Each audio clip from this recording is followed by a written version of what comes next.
for his kindness. Madam Speaker, on Tuesday, the Rules Committee met and reported a rule, House Resolution 445. It provides for consideration of H.R. 3055 under a structured rule that makes 290 amendments in order. It also provides for 1 hour of general debate controlled by the Chair and Ranking Minority Member of the Committee on Appropriations. Madam Speaker, this appropriation process represents a clean break from the way the Republicans ran this place. They furthered an agenda that was like Robin Hood in reverse, giving to the rich by stealing from the poor. This Democratic majority has a radical idea that the People's House should instead actually work for the people, not the wealthy and the well-connected, but all Americans. And you can see that these values in the underlying appropriations measure. We support SNAP, our nation's premier anti-hunger program, by providing both stable funding and investments in SNAP Reserve Fund. This will give a helping hand to many of the 40 million Americans who are struggling to put food on the table in America today. That includes a lot of working families. It includes veterans. It includes seniors. And it includes those who are disabled. Because the truth is there is no plan B for many people that have fallen on hard times. Food pantries are important, but many are already stretched too thin and can't meet the demand. So we need to invest in SNAP. This program is a lifeline as families work to get back on their feet. And for the life of me, Madam Speaker, I don't understand why investing in SNAP has been a controversial subject for many of my colleagues on the other side. Why some have demonized the poor and traded in stereotypes year after year after year. On average, and I think it's important to make this clear for my colleagues, SNAP households receive about $259 a month. The average SNAP benefit per person is about $128 per month, which works out to just $1.40 per person per meal. $1.40 can hardly buy a cup of coffee for someone, let alone a healthy, nutritious meal. But that's what we're asking people to live on, and it's a shame. And I hope in the future we can find a way to expand the SNAP benefit for those who are in need. This bill also provides major funding to help stem the tide of opiate abuse that is ravaging communities across the country. In grant programs that we know work, things like prescription drug monitoring, overdose reversal drugs, and at-risk youth programs. And we're not waiting around for this administration's long-delayed transportation plan. The President has been rolling it out 2 weeks from now for the last 2 years. We have an infrastructure emergency in our country today. I've got bridges in my district that are old enough to qualify for Medicare. Others are older than some of the other states in this country.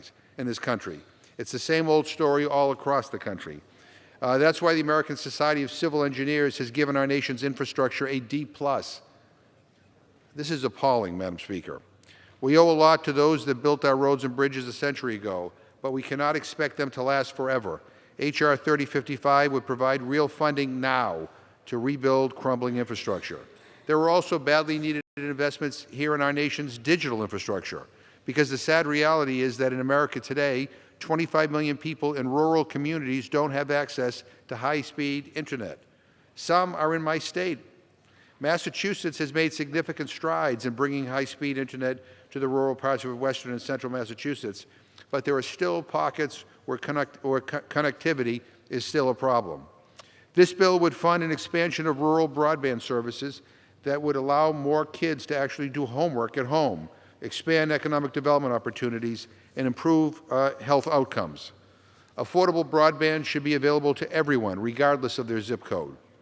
This bill also helps combat the gun violence epidemic by increasing resources for programs that help reduce crime. That includes things like fully funding the FBI's National Instant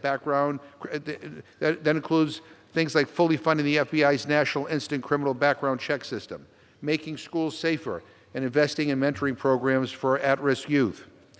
This follows language in last week's minibus appropriations bill that provided funding to research deaths and injuries caused by gun violence for the first time in more than 20 years.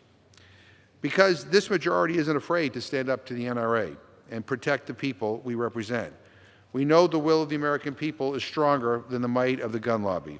There is also language in this bill that prohibits President Trump from diverting important military construction projects to build his unnecessary border wall. This is a wall, by the way, that the President claimed time and time again that Mexico would pay for. Now he's using a bait and switch to force taxpayers to foot the bill. This wall was preposterous when it was just a campaign talking point. It's even more absurd as an actual policy paid for by the taxpayers of this country. These are just a few of our priorities in the bill. We are delivering on our promise to invest in the things that matter to people. Chairwoman Lowy and Ranking Member Granger and the entire Appropriations Committee and their staffs have done an extraordinary job. Their work deserves a great deal of praise by both Democrats and Republicans. They are trying to fund our government in a timely way. Now, I don't know what the Senate is going to do on appropriations. They haven't done much of anything on anything so far. But I do know this. These bills are an investment in our future.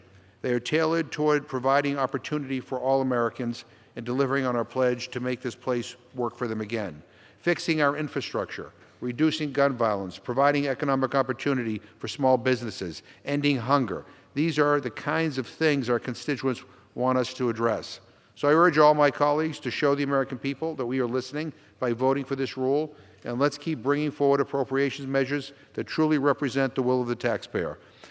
With that, Madam Speaker, I reserve the balance of my time.